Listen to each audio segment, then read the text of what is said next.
ಕುಷ್ಟಗಿ ಪಟ್ಟಣದ ತಾಲೂಕು ಕ್ರೀಡಾಂಗಣದಲ್ಲಿ ತಾಲೂಕಾಡಳಿತ ವತಿಯಿಂದ 78ನೇ ಕಲ್ಯಾಣ ಕರ್ನಾಟಕ ಉತ್ಸವ ದಿನಾಚರಣೆಯ ಕಾರ್ಯಕ್ರಮದಲ್ಲಿ ಪ್ರಗತಿಪರ ರೈತರಾದ ಡಾಕ್ಟರ್ ದೇವೇಂದ್ರಪ್ಪ ಬಳೂಟಗಿ ಅವರು ಮಾತನಾಡಿ, ಇಂದಿನ ದಿನಗಳಲ್ಲಿ ವಿದ್ಯಾವಂತರು ಇದ್ದಾರೆಯೋ ಹೊರತು ಮಾನವೀಯ ಮೌಲ್ಯಗಳು ಕಡಿಮೆ ಆಗುತ್ತಿವೆ. ಮಕ್ಕಳು ಉತ್ತಮ ಸಂಸ್ಕಾರವನ್ನು ಪಡೆದುಕೊಳ್ಳಬೇಕು ಎಂದರು. ಇದೇ ವೇಳೆ ಡಾಕ್ಟರ್ ದೇವೇಂದ್ರಪ್ಪ ಬಳೂಟಗಿ ಅವರನ್ನು ಗೌರವಿಸಿ ಸನ್ಮಾನಿಸಲಾಯಿತು.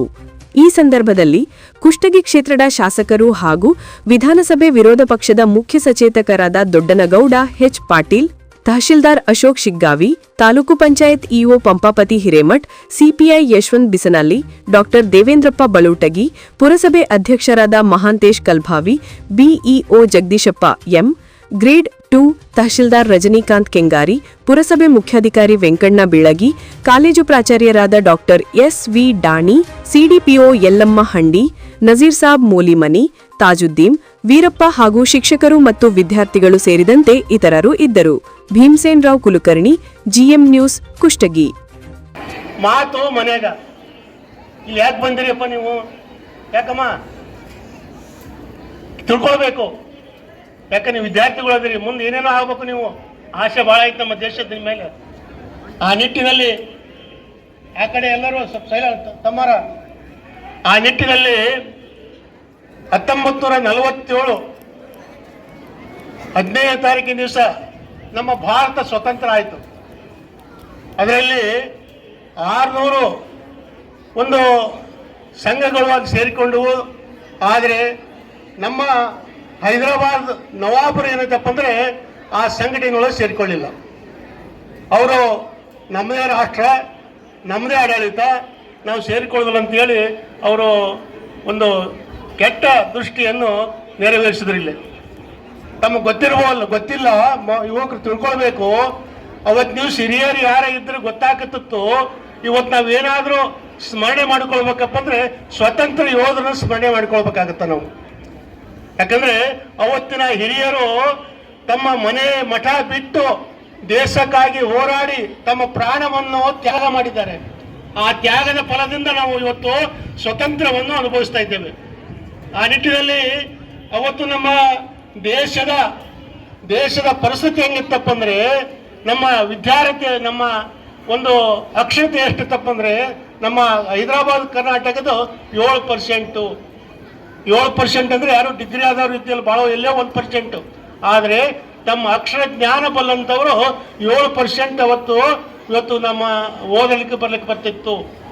ಈ ರೀತಿಯಾಗಿ ನಾವು ಆರ್ಥಿಕವಾಗಿ, ಶೈಕ್ಷಣಿಕವಾಗಿ ಬಹಳಷ್ಟು ಹಿಂದುಳಿದೀವಿ. ಇದೇ ರೀತಿಯಾಗಿ ಈಗ ನಾವು ಮೈಸೂರು ಭಾಗ ನೋಡಿದಾಗ ನಾವು ಇನ್ನೂ ಹಿಂದಿದ್ದೀವಿ. ಆದರೆ ಇವತ್ತಿನ ಈ ಹೈದರಾಬಾದ್ ಕರ್ನಾಟಕನ ಒಂದು ಏಳಿಗೆಗಾಗಿ ಸಾಕಷ್ಟು ಅನುದಾನವನ್ನು ಕೊಟ್ಟು 370 ಮಾಡಿ ಇವತ್ತಿಷ್ಟೆಲ್ಲ ಒಂದು ಯೋಜನೆಗಳನ್ನು ಮಾಡಿದ್ರಿಂದ ನಾವು ಇವತ್ತು ಮುಂದಿನ ಒಂದು ಸ್ಟೆಪ್ ಇಟ್ಟಿದ್ದೇವೆ ಅಂತ ತಿಳ್ಕೊಳ್ಬೇಕು ನಾವು ಇವತ್ತು. ಆ ನಿಟ್ಟಿನಲ್ಲಿ ಇವತ್ತು ಶಿಕ್ಷಣ ಏನಪ್ಪ ಅಂದರೆ ಬಹಳ ಪ್ರಾಮುಖ್ಯ. ಇವತ್ತು ಶಿಕ್ಷಣ ಇವತ್ತು ಇಲ್ಲಿ ನೆರೆದಂಥವ್ರು ಏನು ಹಿರಿಯರಿದ್ದಾರೆ, ನಮ್ಮ ಶಾಸಕರು ಏನಿದ್ದಾರೆ, ಇವತ್ತು ಇಲ್ಲಿ ತಹಶೀಲ್ದಾರ್ ಏನಿದ್ದಾರೆ, ಇವರೆಲ್ಲರೂ ವಿದ್ಯಾವಂತರ ಆದ್ರಿಂದನೇ ಈ ಸ್ಥಾನಕ್ಕೆ ಬಂದಿದ್ದಾರೆ. ಅದಕ್ಕೋಸ್ಕರವಾಗಿ ಇವತ್ತು ಎಜುಕೇಶನ್ ಏನಪ್ಪ ಅಂದರೆ ಇವತ್ತು ನಡೆ ನುಡಿ ಭಾಳ ಮುಖ್ಯ ಐತಿ. ಇವತ್ತು ದಿವಸ ವಿದ್ಯೆ ಭಾಳಷ್ಟು ಕಲ್ತವ್ರು ಅದಾರೆ, ಆದರೆ ಮಾನವೀಯತೆ ಕಡಿಮೆ ಆಗ್ಲಿಕ್ಕೆ ಇವತ್ತಿನ ದಿವಸ. ಆ ಮಾನವೀಯತೆನ ಬೆಳಿಬೇಕಪ್ಪ ಅಂದರೆ ಒಂದು ಮಕ್ಕಳಿಗೆ ಒಂದು ಒಳ್ಳೆಯ ವಿಚಾರಗಳನ್ನು ಹೇಳಬೇಕಾಗತ್ತೆ. ಪಠ್ಯದಲ್ಲಿ ಹೇಳ್ತಕ್ಕಂಥದ್ದು ಭಾಳ ಮುಖ್ಯ. ಅದೇ ರೀತಿಯಾಗಿ ಪಠ್ಯೇತರವಾಗಿ ಅವರನ್ನು ಶೈಕ್ಷಣಿಕವಾಗಿ ಅವರನ್ನು ಒಂದು ಒಳ್ಳೆಯ ದಾರಿ ತರ್ತಕ್ಕಂಥದ್ದು ಬಹಳ ಮುಖ್ಯ ಐತೆ ಅಂತ ಹೇಳಿ ಬಯಸ್ತಾ ಇದ್ದೇನೆ. ಆ ನಿಟ್ಟಿನಲ್ಲಿ ಇವತ್ತು ನಮ್ಮ ಕುಷ್ಟಗಿ ತಾಲೂಕು ಏನಪ್ಪ ಅಂದರೆ ಇಡೀ ನಮ್ಮ ಈ ಭಾಗದಲ್ಲಿ ಒಳ್ಳೆಯ ಸಮೃದ್ಧಿಯ ನಾಡಾಗಿ ನಮ್ಮ ಬೆಳಲಿಕ್ಕೆ. ಹಿಂದೆ ತೋಟಗಾರಿಕೆ ಅಂದರೆ ನಮ್ಮ ಭಾಗದಲ್ಲಿ ಏನು ಗೊತ್ತಿದ್ದಿಲ್ಲ. 1985ರಲ್ಲಿ ನಾವು ತೋಟಗಾರಿಕೆ ಚಾಲೂ ಮಾಡಿದಾಗ ಇವತ್ತು ದಾಳಂಬರಿ ಬೆಳೆದಾಗ ದಾಳಂಬರಿಲಿ ಯಾರು ತಿಂತಾರಪ್ಪನ ಪರಿಸ್ಥಿತಿ ಇವತ್ತು ನಮ್ಮ ಭಾಗದಲ್ಲಿ, ನಮ್ಮ ಕರ್ನಾಟಕ, ನಮ್ಮ ಕುಷ್ಟಗಿ ತಾಲೂಕಿನಲ್ಲಿ ಇತ್ತು. ಆದರೆ ಇವತ್ತೇನಾಯ್ತಪ್ಪ ಅಂದರೆ ಇಡೀ ದೇಶದಲ್ಲಿ ಇವತ್ತು ನಮ್ಮ ಕುಷ್ಟಗಿ ನೋಡ್ತಕ್ಕಂಥ, ಕೊಪ್ಪಳ ಜಿಲ್ಲೆ ನೋಡ್ತಕ್ಕಂಥ ಪರಿಸ್ಥಿತಿ ನಿರ್ಮಾಣ ಆಗೈತೆ. ಆರ್ಟಿಕಲ್ಚರ್ ಒಳಗೆ ಕೊಪ್ಪಳ ನಂಬರ್ 1 ಆಗೈತೆ.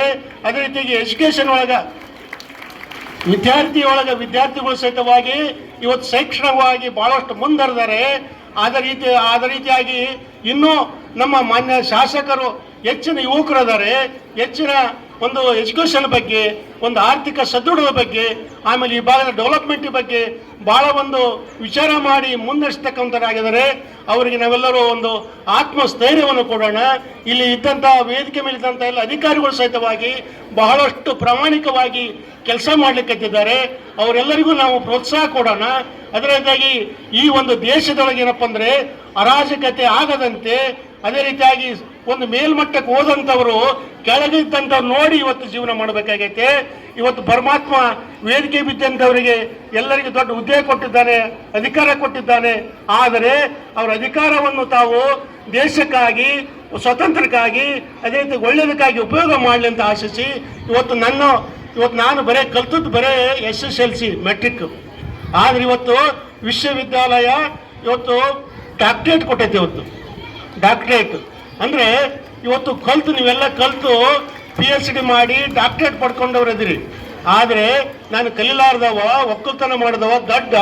ಆದರೆ ಇವತ್ತು ಯೂನಿವರ್ಸಿಟಿ ಅವರು ಏನು ಮಾಡೋದಂದರೆ ಇವತ್ತು ಡಾಕ್ಟ್ರೇಟ್ ಕೊಟ್ಟದ್ದು ನನಗೆಲ್ಲ ಈ ಭಾಗದ ಜನರಿಗೆ ಒಂದು ಕೊಟ್ಟಂಥ ಒಂದು ಕೊಡುಗೆ ಅಂತ ಹೇಳ ಬಯಸ್ತಾ ಇದ್ದಾರೆ. ಅದೇ ರೀತಿಯಾಗಿ ನಮ್ಮ ತಂದೆ ತಾಯಿಗಳು, ನಮ್ಮ ಪರಿಸರ ಏನಿವತ್ತು ಒಳ್ಳೆ ಕೆಲಸ ಮಾಡ್ಲಿಕ್ಕೆ ಖರ್ಚೈತೆ, ಅವ್ರಿಗೆ ಇವತ್ತು ಡಾಕ್ಟರ್ ಸಲ್ಲಬೇಕು ಅಂತ ಆಶಿಸಿ ನನ್ನನ್ನು ಕರೆಸಿ ಇಲ್ಲಿ ಸನ್ಮಾನ ಮಾಡಿ ಇನ್ನೂ ಹೆಚ್ಚಿನ ಪ್ರೋತ್ಸಾಹ ಕೊಟ್ಟದಕ್ಕಾಗಿ ವೇದಿಕೆ ಮೇಲಿದ್ದಂಥ ಎಲ್ಲ ಅಧಿಕಾರಿಗಳಿಗೂ, ಶಾಸಕರಿಗೂ, ತಮ್ಮ ಮುದ್ದು ಮಕ್ಕಳಿಗೂ, ತಮ್ಮೆಲ್ಲರಿಗೂ ವಂದಿಸಿ ನನ್ನ 2 ಮಾತನ್ನು ಮುಗಿಸ್ತೇನೆ. ಜೈ ಜವಾನ್, ಜೈ ಕಿಸಾನ್. ಹಾಗೂ ಮಾನ್ಯ ತಹಸೀಲ್ದಾರರು ಹಾಗೂ ಗಣ್ಯಮಾನ್ಯರು ಸನ್ಮಾನ ಮಾಡುವ ಮುಖೇನ ಅವರಿಗೆ ಗೌರವವನ್ನು ಸಮರ್ಪಣೆ ಮಾಡಬೇಕಂದವರಲ್ಲಿ ವಿನಂತಿಸಿಕೊಳ್ತಾ ಇದ್ದೇನೆ. ಎಲ್ಲರೂ ಜೋರಾದ ಚಪ್ಪಾಳೆ ತಟ್ಟೋದ್ರ ಮೂಲಕ ಅವರಿಗೆ ಗೌರವವನ್ನು ಸಲ್ಲಿಸೋಣ ಅಂತಕ್ಕಂಥದ್ದು. ಕೂಡ ಪ್ರಗತಿಪರ ರೈತರಾಗಿ ಸಾಧನೆ ಮಾಡಿ ಈಗ ಅರಣ್ಯ ಕೃಷಿಯಲ್ಲಿ ಕೂಡ ಗೌರವ ಡಾಕ್ಟರೇಟ್ ಪದವಿಯನ್ನು ಪಡೆದಿರ್ತಕ್ಕಂಥ ಡಾಕ್ಟರ್ ದೇವೇಂದ್ರಪ್ಪ ಬೌಟಿ ಅವರಿಗೆ